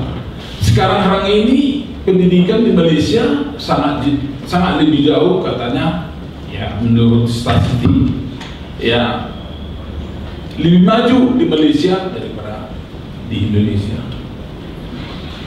Dilihat dari segi kemerdekaan, Indonesia lebih merdeka. Ya. Nah, saya ingat tahun 70-an di sini orang Malaysia banyak belajar di Bandung, ITB, UGM, UI, banyak belajar. Tapi sekarang ini banyak ke Malaysia ngambil S2, S3, S1. Ini berbalik 100%. Kenapa itu? Nah, bagaimana kebijakan diambil oleh pemerintah Indonesia dan Malaysia. Terima kasih. Wassalamualaikum Waalaikumsalam warahmatullahi wabarakatuh. Saya kira cukup jelas. Cukup jelas pertanyaannya, silakan. Yang mana yang Pertanyaannya semua mengarah kepada Prof. Kamaruzzaman, nanti akan dilengkapi jawabannya oleh tadi dari yang pertama.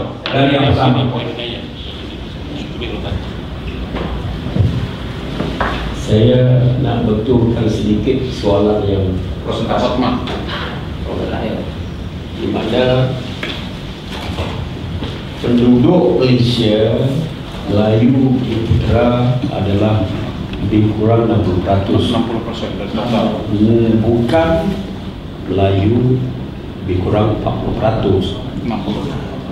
40% bukan Melayu, 60% Melayu. Tetapi di dalam penguasaan ekonomi, Melayu baru lebih kurang 20%. Walaupun Mahathir cuba buat satu target 2020, Melayu sudah mencapai 30%, tapi tidak boleh sampai. Sebabnya saya tak boleh bercakap di sini lah. Ya pelik dong. Perdana Menteri Malaysia Melayu, kebanyakan anggota kabinet adalah Melayu, pegawai-pegawai tinggi kerajaan adalah Melayu, ketua polis adalah Melayu. Ketua Badan Rasuah dipanggil SPRM, di sini panggil KPK. Juga Melayu. Apa saja kepimpinan adalah Melayu. Merdeka sudah 25 tahun, pencapaian baru 20%. Nah, itu sebenarnya keadaan yang ada. Tetapi tengoklah, kalau ada perubahan kepimpinan yang membuat satu peluang yang baru, mungkin angka ini akan berubah lagi. Jadi ada yang bertanya, nombor satu, kesan daripada kenyataan Mahathir.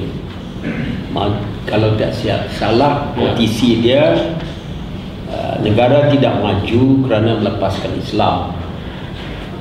Saya tidak tahu Mahathir bercakap dari hati nurani dia ataupun dia bercakap kerana pilihan raya sudah hampir. Saya tidak tahu. Sebab selama ini Mahathir tidak pernah memperkatakan kemunduran Malaysia, Melayu kerana telah meninggalkan Islam. Tidak pernah. Dan dia tidak pernah menyatakan sebelum ini umat Islam agak tidak memimpin dunia kerana meninggalkan Islam.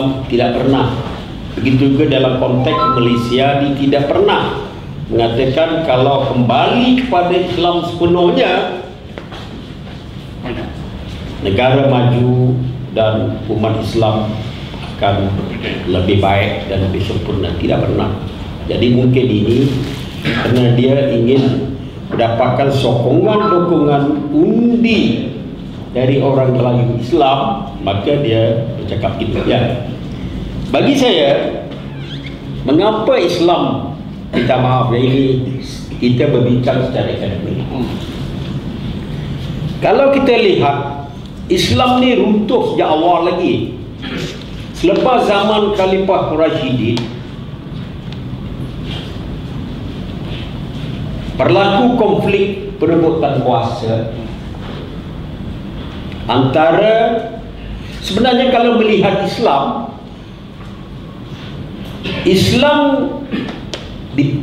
yang ini pada pandangan saya, Islam yang dipimpin oleh Nabi Muhammad adalah Islam memperjuangkan rakyat Bahrain di Jazirah Arab Masih, bersandarkan hukum-hukum, bersandarkan garis yang ditentukan oleh Allah SWT melalui Al-Quran. Tetapi berlaku pertembungan ini di antara kelompok kapitalis yang bermula daripada keluarga Abi Sufyan sebelum Islam lagi, dengan kelompok Marhain Ismi yang dipimpin oleh Nabi Muhammad.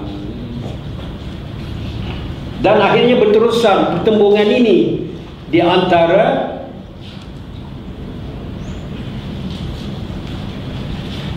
Nabi dengan anak Abi Sufyan. Kemudian bersambung di antara menantu Nabi yang garis rakyat Ali dengan Muawiyah Abi Sufyan. Itu dua jurai. Saya melihat pertembungan di antara jurai kapitalis di dalam kepimpinan Islam masa itu dengan jurai Marhain Ismi yang dipimpin oleh Ali. Pertembungan itu berlaku dan akhirnya perang, kita semua tahu, perang sipil lah, majlis tahkim lah, dan akhirnya peperangan ini, peperangan merebut kuasa ini berkembang kepada perpecahan teologi. Perpecahan teologi kesan daripada perebutan kuasa ini. Maka lahirlah mazhab-mazhab yang lebih menjuruskan perpecahan. Akhirnya sampai hari ini perpecahan mazhab Syafi'i, 4 mazhab, Hambali, Hanafi, apa semua ini, dengan Syiah, dan ini dipergunakan oleh kuasa imperialis dalam meruntuhkan Islam. Kita lihat Saddam Hussein yang hari ini rakyatnya sudah menyesali kejatuhan dia, telah diruntuhkan oleh Amerika kerana Saddam lah, selain daripada Libya, Gaddafi menyokong perjuangan rakyat Palestin, dan Saddam lah orang yang pertama mencabar American dollar supaya petrodollar tidak berlaku di dalam pertukaran wang dolar tetapi kepada dinar. Jadi untuk menjatuhkan Saddam orang Sunni, CIA telah menggunakan Muqtada, tokoh Syiah, digunakan Muqtada. Jadi perpecahan umat Islam yang bermula dari awal itu sampai hari ini diperalatkan oleh kuasa Amerika melalui CIA dan Mossad Rusia, Israel dalam memecah belah. Dan kita lihat berlaku di Syria. Syria, kepimpinan dia Assad family adalah daripada Syiah. Digunakan pula Abu Bakar Baghdadi daripada Sunni. Jadi kerana kita tidak dapat menyatukan umat Islam hari ini, kita tidak dapat menyatukan di antara pecah-pecah ideologi ini. Sedangkan persidangan Islam di Saudi Arabia, di Jordan, yang melibatkan 300 lebih scholar, Islamic international scholar, kemudian yang ketiga di Riyadh, telah menerima 8 mazhab ini adalah mazhab yang boleh diterima oleh Islam sedunia.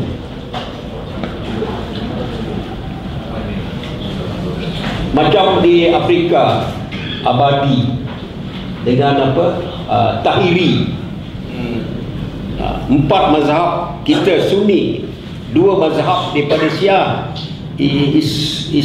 Ismailiyah dengan dia ada 2 daripada Syiah, 4 kita Sunni, 2 di Afrika. Tapi kita tidak dapat menerima keputusan yang dibuat oleh 350 scholar, termasuk ulama dunia ini, sebagai satu keputusan yang sepatutnya telah menyatukan umat Islam. Oleh kerana kita tidak bersatu, akhirnya diperalat dan dipergunakan oleh kuasa imperialis Inggris Amerika untuk menghancurkan orang Islam sendiri. Akhirnya kita lihat Afghanistan hancur, Iraq hancur, Libya hancur, Lebanon hancur, Syria hancur. Sekarang cuba menghancurkan Pakistan. Kenapa? Kerana kita sendiri tidak boleh bersatu dan kita tidak kembali kepada Al-Quran. Ini maaf ya, ini saya punya pendapat bahawa selagi umat Islam tidak bersatu dan boleh berkompromi di segi teologi, saya tidak nampak orang Islam boleh membangun. Walaupun kita ada 2 bilion lebih, kita tidak mampu. Kita tengok bagaimana Arab Saudi digenggam dan dikuasai oleh imperialis Amerika, Uncle Sam.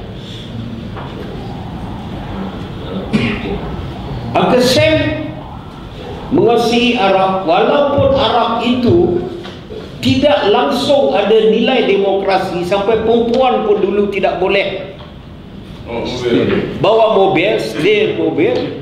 Tapi Amerika tidak pernah mengkritik Saudi Arabia sebagai sebuah negara yang tidak demokrasi. Yang ditimbulkan kononnya tidak ada demokrasi di Irak. Dan untuk menghalalnya, dia memperalatkan PBB. Kononnya Saddam mempunyai senjata pemusnah. Terakhirnya dapati bersalah.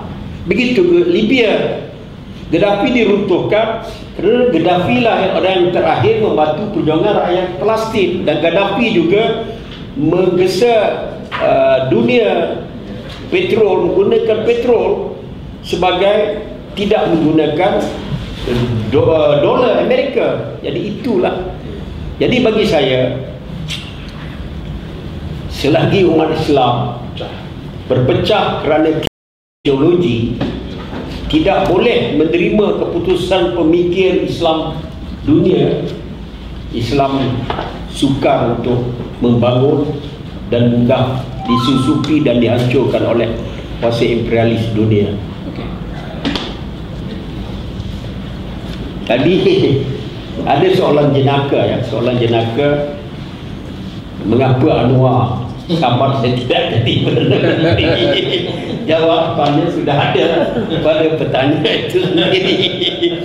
Pasal sistem demokrasi di Malaysia, sistem first past the post, dipanggil siapa yang dapat kursi yang terbanyak.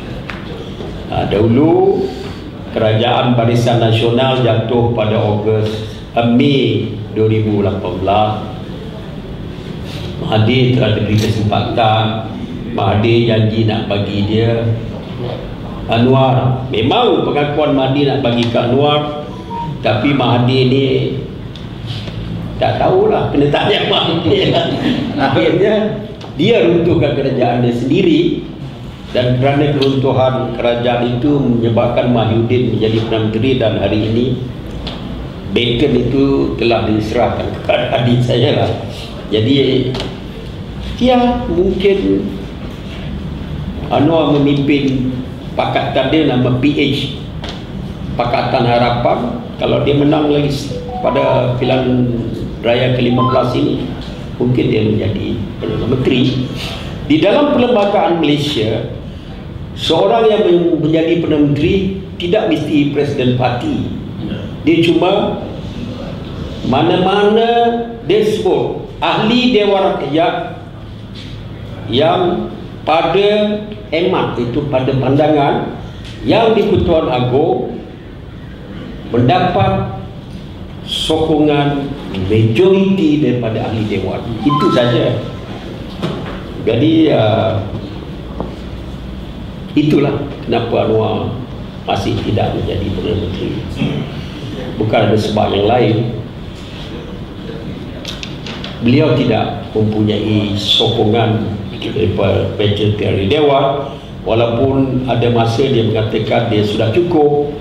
Tetapi kalau cukup, dia mesti membuktikan melalui Statutory Declaration atau sini notaris punya, notaris kan? Ya, pengesahan daripada notaris mengatakan saya Kamru Zaman Yaakob sebagai MP di Temerloh memberi sokongan kepada Anwar. Di Malaysia ada 222 ahli parlimen, di sini MPR, Majlis Pemerintah Rakyat. Di sana ahli parlimen ada 22, sekarang meninggal 2 jadi 220. Sesiapa yang ada 111 dia boleh. Masa adik saya dipilih menjadi Perdana Menteri itu, dia hanya dapat 114 daripada 122. Dari 222. 222. Dia hanya majoriti 3. Dan dia memerintah sekarang pun dengan majoriti 3. Maknanya kalau dia bangun pagi, 4 orang sudah lari, dia pun sudah hilang di kursi. Ya, selisih sedikit.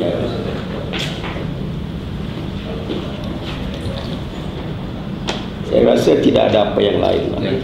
Tuan, lompat pagar. Oh, lompat pagar. Hukum sudah boleh.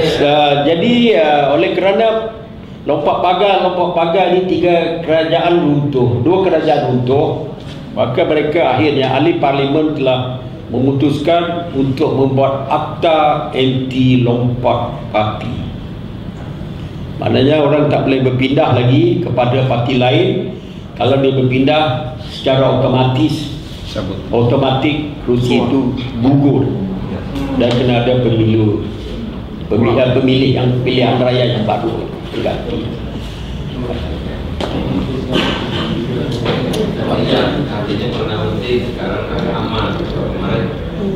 Saya nak sentuh sedikit tadi tentang ada sebut tentang Islamic Center kebudayaan di Terengganu Tamadun Islam. Jadi bagi saya tamadun itu bukanlah meletakkan bangunan-bangunan. Di situ hanya tempat melihat bangunan yang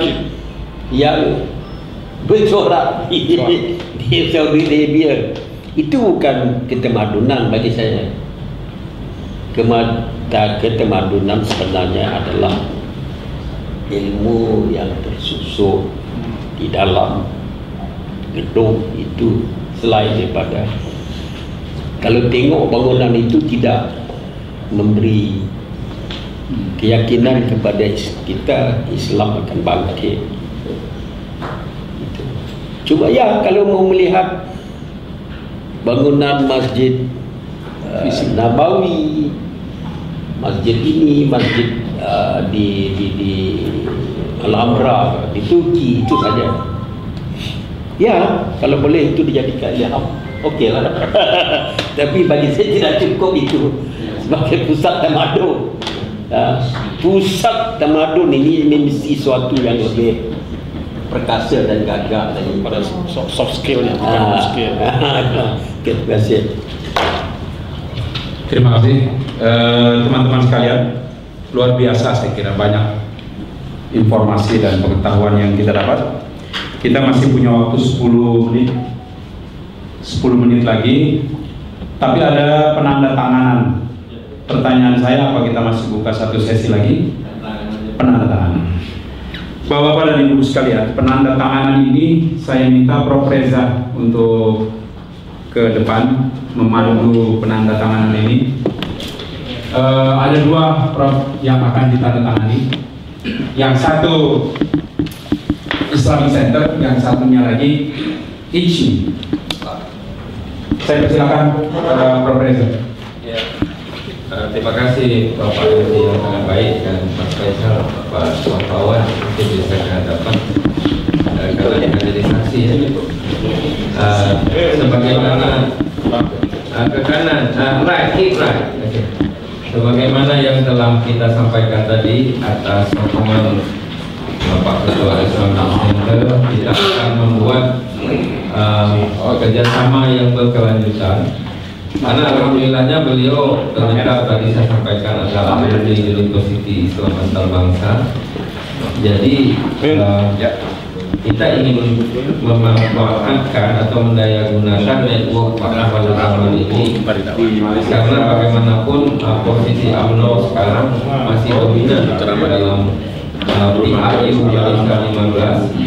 Oleh karena itu harapan kita dengan kedatangan Rektor Presiden hari ini, perjumpaan yang singkat ini bisa yang lebih terencana program-programnya. Dan karena itu ini beliau sendiri berinisiatif setelah saya mengusulkan supaya perjumpaan ini tidak hanya bersifat langsung singkat tapi berkelanjutan. Oleh karena itu pada hari ini kita akan menandatangani dua letter of intent, yaitu antara Islamic Center dengan Institut Kepemimpinan Kamarul Zaman. Bukan Kamarul Zaman ya, Kamarat Zaman, dia agak unik pakai A ya, Kamarul Zaman. Karena itu kami persilahkan lebih dahulu Islamic Center yang akan ditandatangani oleh Bapak Ketua dan Pak Kamarul Zaman, kemudian saksi dari sekretari dan saya sebagai saksi di sebelah di Kamarul Zaman. Kami persilahkan Bapak berdua sign dulu, lalu kemudian nanti diserah terimakan setelah saksi ikut dengan mengucapkan Bismillahirrahmanirrahim dan diliput oleh fakta, integriti, masalah dan kawan-kawan. Ini semua sifatnya umum Pak, jadi general saja dan sudah oleh Pak Sekretaris. Tidak ada yang bersifat konsekuensi kecuali payung saja untuk kita. Pak Ketua sudah biasa dengan general academic sentence. No problem. Silakan.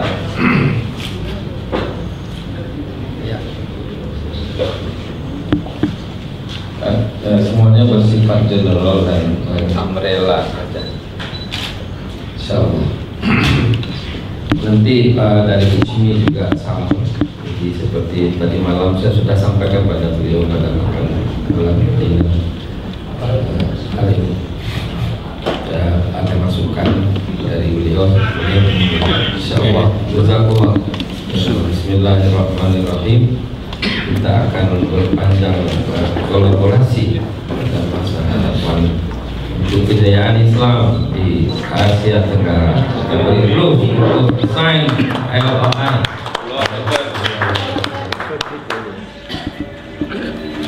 Nanti yang satu dibawa ke sana, yang satu ditinggal di sini untuk menjadi dokumen bagi kolaborasi di hadapan. Baik. Sebagai saksi, saya ikut men-sign ya. Saya berdiri saja.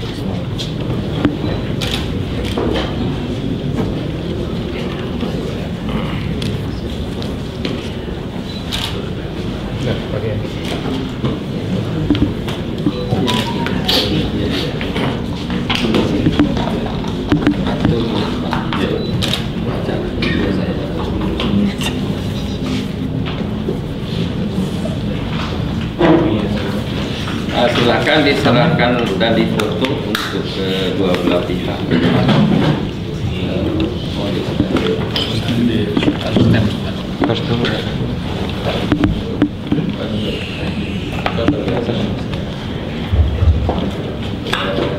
Balik di bawah Islamic City, Islamic Center.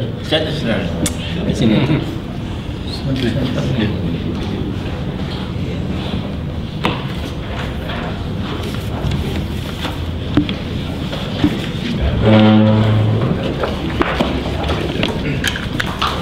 Boleh ditutup. Selanjutnya tadi foto dulu. Sudah terima. Boleh ditampilkan apa yang tambahkan di gambar. Tambahkan di hadapan.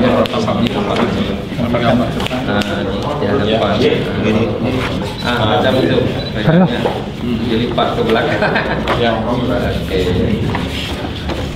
Kita ke close.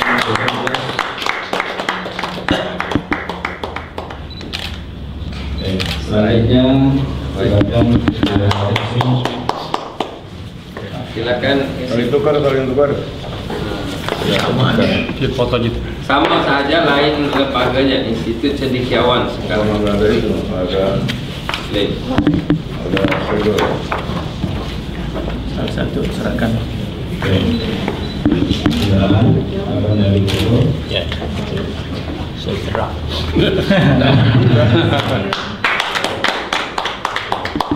Alhamdulillah. Oke, selanjutnya Ketua Ijmi, silakan. Nanti saksikan. Dan saya kasih padarannya. Sama, tapi lain. Ini Institut Cendekiawan, tadi Islamic Center. Oh iya. Kontennya sama. Ijmi, masuk sini. Baik. Mari sama-sama kita saksikan penandatanganan letter of intent antara Ijmi Orda Kota Bekasi dengan Institut of Invest IKK.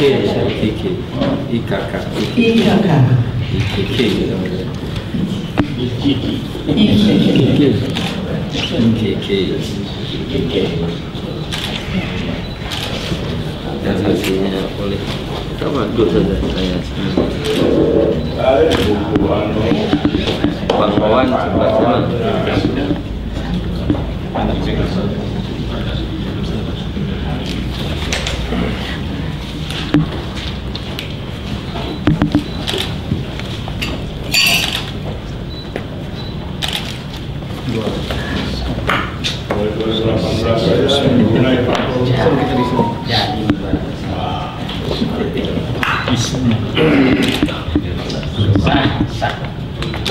Sah. Baik, sebelum penyerahan mungkin ada sedikit cendera mata dari Ijmi. Dipotong dulu. Penyerahan dulu baru karena itu ada. Pakai sendiri tadi. Ijmi dong. Semua Ijmi lah.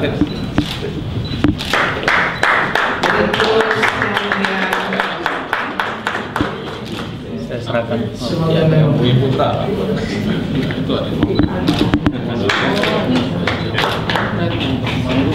Cendekiawan muda masa hadapan. Ini cendera hati Pak. ada sedikit cendera hati dari Ijmi. Jadi dipakai. Jangan dipakai. Dipakai. Iya benar Prof. Maaf. Baik. Wah, jadi sultan baru. Sultan baru ini. Bismillahirrahmanirrahim. Beri tepuk tangan dong. Luar biasa. Sudah samakan saya sedikit. Ini ada cendera hati. Cendera hati ini Prof. Iya. Ciri khas Kota Bekasi. Jadi kami mengalu-alukan Malaysian datang ke Bekasi, jangan Jakarta saja. Oke. Terima kasih Prof. Baik, terima kasih banyak. Foto bersama. Foto bersama. Kami kembalikan.